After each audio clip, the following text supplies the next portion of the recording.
I went off my SSRIs recently. I'm going down in history It's the first brown boy to get it popping. Yo, been used, How do you uplift women? hanging out with Bladee. I've been the side nigga for like the last year, bro. Hyperpop had some problems. I'm htmljones and welcome to Emotional Labor. This is a show where we do the discourse so you don't have to. I'm joined here today by musician and friend of the show, Jedwill. Jedwill, I went off my SSRIs recently, and now I've developed a psychic connection to Joe Biden. Anything I think, he thinks. Do you have a message for Biden that you want me to read? Is this why Biden's so easily confused these days? Is he like living with two people in his head right now? I'm just gobbling up all of his grey matter. He wasn't using it anyway. Tell him to put a good word in for me to Spotify execs. Tell him to make a national announcement that I'm selling follow backs. You know, like the fucking nuclear alert thing? Yeah, nuclear alert. Everyone's phone. Jedwill follow backs, $50 today. At jedwill1999 on all socials. I gotta chase him back.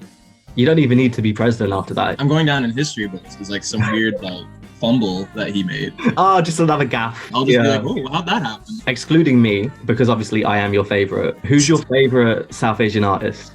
South Asian artist? South Asian artist. Wait.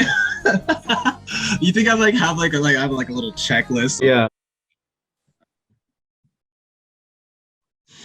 I'm like a company, and I'm HR. I don't know how many people I listen to are South Asian at all.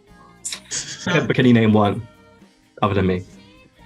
I wouldn't know. I wouldn't know. I'd have to see an interview of them or something, because I know I have friends who are I rock with their music heavily and they're Asian. But I don't know if they're South Asian. I don't know. It's okay. I mean, Nav is right there. Okay, true. Nav is right there. I like one song. He was the first brown boy to get it popping. So, on God. Would you rather have a real life keyblade, or would you rather do a key with blade? Because I saw you lifting one up during your set. Yeah, I have it actually. Oh my god. Yo. Been used. I have a plastic one that's easily breakable over there. Break it on stage. That'd be sick. Like the plastic one. That'd be crazy, but I'd probably get plastic. It'd fly into the crowd and hit someone's eye. Oh, yeah, health and safety, probably not a good idea. But yeah, would you rather have a real life keyblade with the powers? Obviously, you've got a real life keyblade already. Or would you rather do a key with blade? A key with blade? A key with blade. You mean Yeah. Obviously, don't incriminate yourself out of these two situations. Hypothetically, I think I'd just rather have a keyblade. I think the rush that I would get hanging out with Bladee would probably be very temporary, but having powers, compared to the rush you would feel hanging out with Daffy Duck. No, Donald Duck. Fuck, Donald Duck. Which is on a whole other level. Goofy as well. I actually wouldn't want to be friends with them, I'm not gonna lie. They seem annoying. Imagine being in the Mickey Mouse house forever. That's just your life. I don't want the powers at that point. How do you uplift women? Give 3 examples. Of how I uplift women? Yeah, 3 examples. Jesus.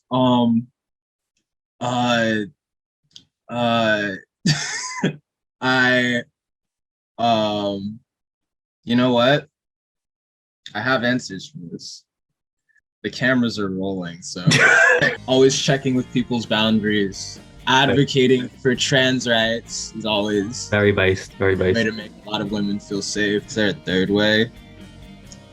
Those are pretty good ones, those 2. I took that question too seriously, I think. No, I was you've got media training. That's crazy. I'm just a communications major. Is that would you write copy? No one knows what it is. It's okay. Yeah.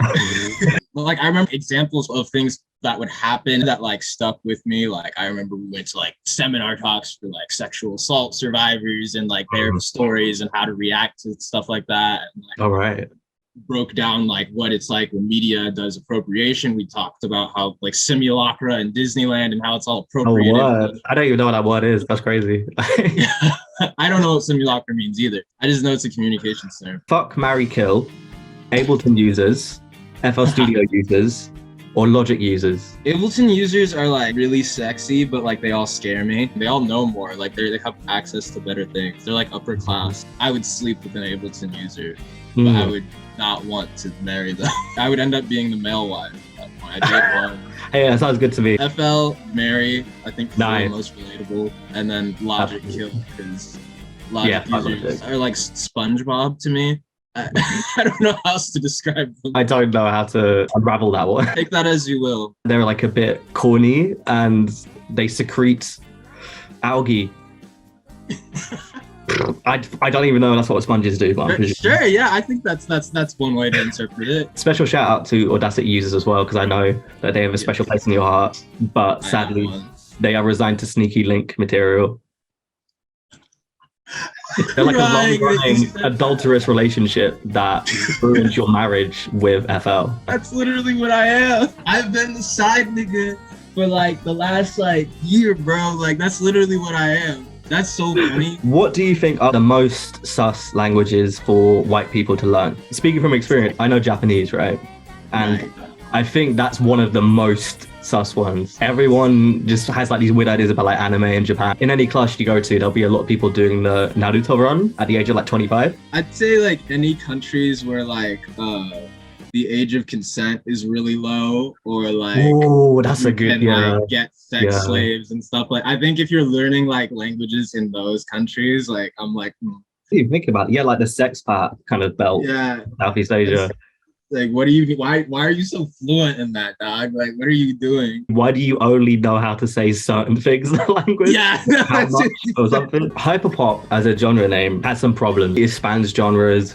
It can be racialized for playlisting and that sort of thing. It can be used to make generalizations about whole different scenes that have got nothing to do with each other. Instead of attacking this problem at its root and, rising above genre classification, I'd like you to tell me which of the following rebranded names for Hyperpop we should go with. Hyperpop 2, so-called Hyperpop of Iraq and the Levant, Hyperpop Baja Blast, the genre formerly known as Hyperpop, and Glavecore feat Machine Gun Kelly. Did you say Baja Blast? Is that how it's pronounced? I don't know. We don't have it here. Really? So we say Baja Blast. In Spanish, the J is like an H. Oh, right. I didn't even realize it was Spanish. That was like my attempt at understanding American culture. There were some words you said I didn't even know. What was that second option? The Levant is the region in like kind of like Syria, Lebanon, that area in the Middle East, which IS took over. So it's very telling that I'm American that I don't know this.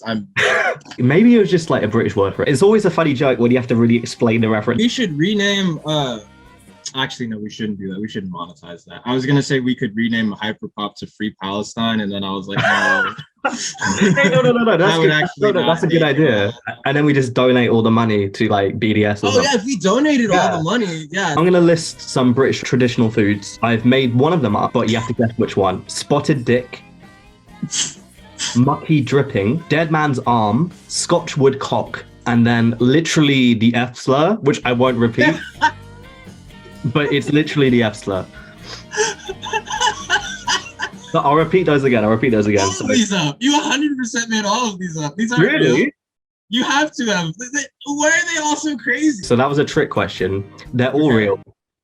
What? You can Google all of these. Spotted dick, the F slur. Like maybe don't Google that one, but you still see the shops here. Genuinely, it's fun. I'd try some of those just to see. They're all right. What's the worst community on Twitter? There's a tier list for this. It goes Nazis and pedophiles are tied actually. I think like more annoying. 14-year-olds in fan bases, Slay World fans. That are way too young to know how to talk to a girl. Geometry Dash community. They hate me. They hate my music. They wanted me to kill myself. Tyler fans, for sure. Tyler fans are kind of annoying. They also hated me. Tumblr refugees are terrifying. But a lot of them scare me.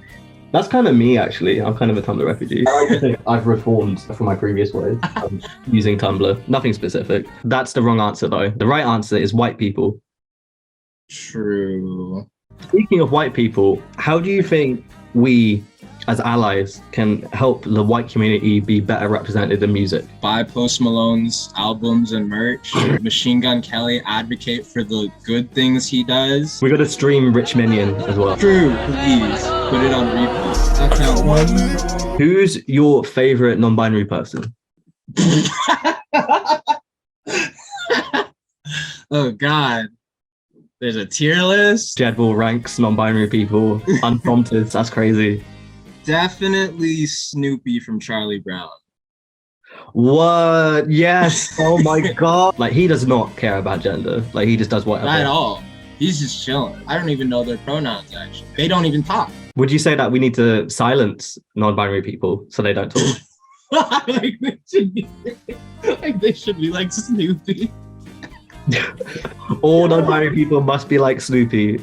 No. Is there anything you would like to plug? Follow me on Twitter, donate to my Cash App and my Venmo and my PayPal, everything, please. I'd love to make a living off of tweeting. That's the dream. I mean, your mental health would be in the drain. My money would be tight, so it's worth it.